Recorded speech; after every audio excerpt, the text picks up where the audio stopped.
Dear new teacher, thank you for joining the teaching community. Thank you for your commitment to the learning and growth of our precious little people. Thank you for bringing your optimism, your ideas, your passions into our world. We love you.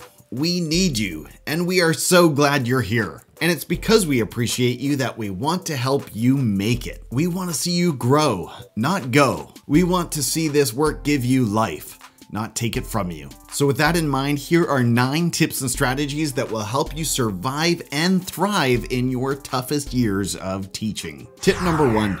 Your only professional goal is to survive. Listen, the idealism that you bring into our profession is very inspiring. You want to teach well, learn quickly, collaborate with colleagues, and be a better teacher every day. You're ready to embrace the school's latest initiative, improve your assessment practices, refine your instruction, and love your students well, all at once. Now here's a reality. You probably won't master all of that, or perhaps any of that, in your first years of teaching. And that's more than all right, because your first professional goal shouldn't be mastery of anything at all. Make no apologies, my friend. Your first professional goal should be sustainable survival. If you can do that, if you can end your first year or years with your dignity, sanity, and self-concept basically intact, then we can talk about your next steps of professional growth. Tip number 2, it's okay to say no. As a new teacher, well-meaning teammates and colleagues from other departments will admire your energy. They'll notice your creative spirit and that special passion you have for volleyball or graphic design or photography. Coaches and members of your school's athletic staff will notice the rapport that you are quickly building with your students, and the requests will inevitably come your way. What do you think about coaching in the spring? How would you feel about a weekly after-school club? We're starting an entrepreneurship fair planning committee. Would you like to join us? Listen, it's okay to say no. No has sometimes been called the most freeing word in the English language, so use it. Number 3, play the new teacher card early and often. You will make some mistakes, and that's okay. The new teacher card is a powerful one. It will buy you grace and liberties and excuses and forgiveness all over the place from veteran teachers who well remember their own first years of teaching. Play this card early and often.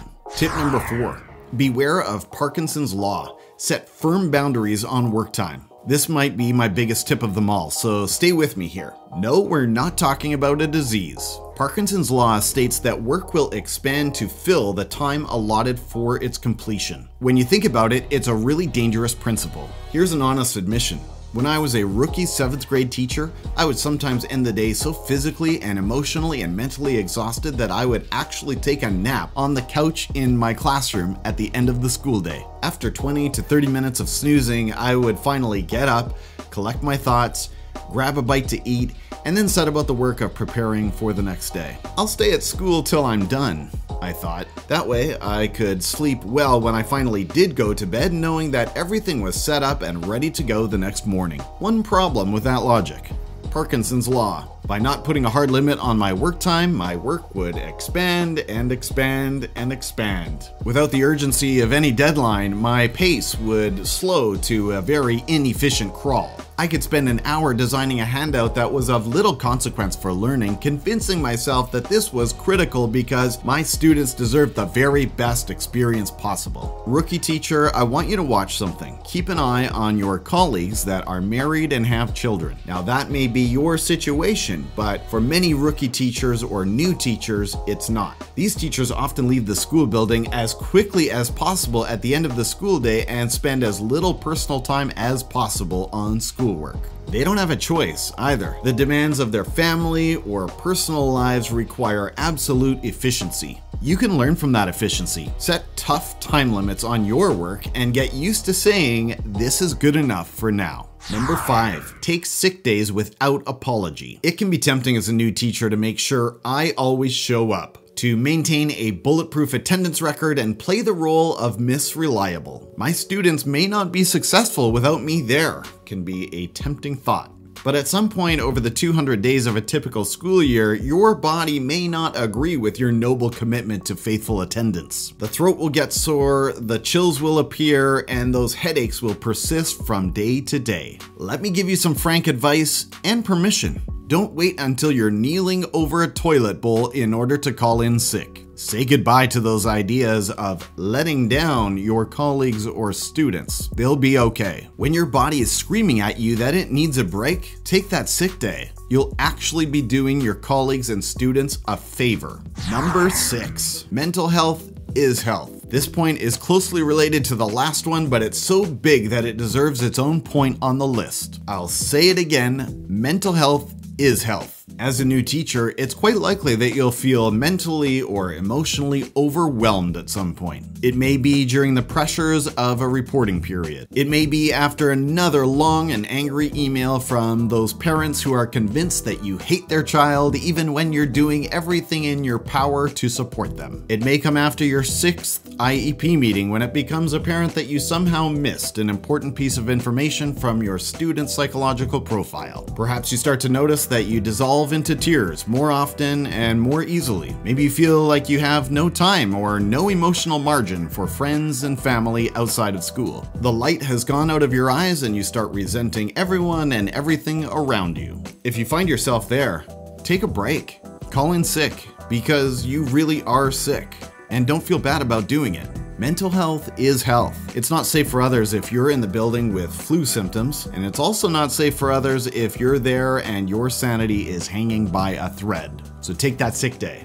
Number 7, if you ever feel overwhelmed by work or by life, please talk to your principal or assistant principal. If you do find yourself cracking physically, emotionally, mentally, please don't suffer in silence. Let one of your administrators know. Part of being a building leader is overseeing the health and wellness of everyone in the learning community. When they know how you're truly doing, there may be some things that they can do to help, including things that you haven't thought of. They may be able to take over one of your scheduled supervision duties. They may be able to take over a class that you've been finding really difficult lately. They may be able to quietly excuse you from an after-school event. Think of it this way. Your administrators win when you win. They're on your side and share your goals for success. It may feel humbling or embarrassing to send that email or knock on your administrator's door, but it shouldn't. Trust me.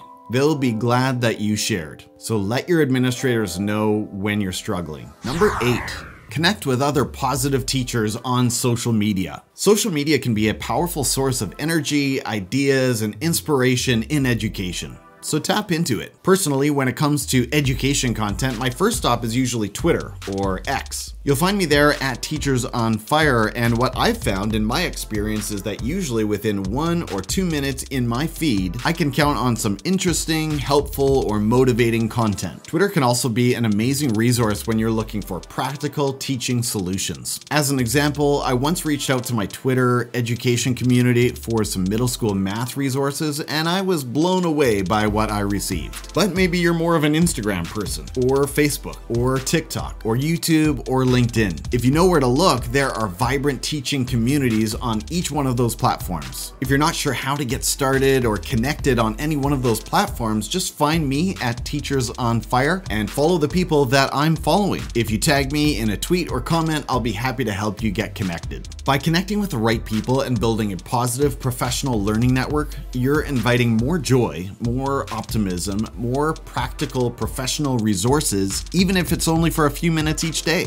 Speaking of joy, here's my last tip. Number 9 is invest in personal activities of passion and joy. About 5 years ago, I started to lean a little harder into areas of personal passion outside of education. Things like paddleboarding and hiking and flying my drone and writing and recording podcasts. And do you know what I noticed? I started to love teaching even more. You see, when we live and breathe teaching and nothing else, we're not actually very interesting people. We're living monochrome lives. We have little to offer others and less emotional bandwidth to do the work itself. But when we invest in personal passions, when we give ourselves permission and space and time to invest in activities of joy, some really good things happen. For one, our emotional health improves. 2, we model the learning life that we ask of our students. I'm talking about curiosity and creativity even when it's not required. And 3, we gain new knowledge and expertise that we can then bring back into our learning community. We need to change this idea that time spent on personal passions on weekends or evenings is somehow selfish. It's absolutely not. Wherever your personal passions lie, your colleagues and students actually need you to invest in them. You'll be a better person for it, and so will they.